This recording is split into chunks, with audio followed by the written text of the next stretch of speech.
Everyone, welcome back to our channel. Good morning. তো আমি চলে এসেছি জামাই ষষ্ঠীর উপলক্ষে মামার বাড়িতে। তোমরা কেমন আছো? আমিও খুবই ভালো আছি। তো আজকে মুড়ি খাওয়া হয়ে গেছে। তো চলো দেখি দুধুমারা ফোঁটা দেবে। এখানে দেখো এইসব ফল মুড়ি মিষ্টি দিয়েছে, আর এটা আমার মেশো ফোঁটা দেওয়া হচ্ছে। তো ফোঁটা দেওয়া হচ্ছে। তো আরেকবার বলা হয়েছিল যে ছবি তুলবে, তো তার জন্য আবার একবার পোজ দিতে হয়েছে।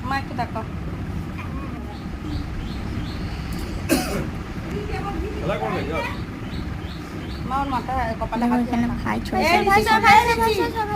পড়েও গেছে ছবি তুলতে গিয়ে।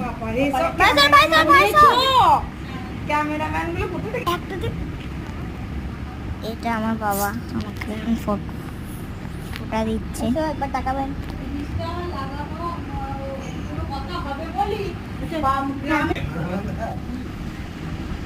প্রসাদ দেওয়া হচ্ছে, প্রসাদ খেয়ে প্রণাম করছে।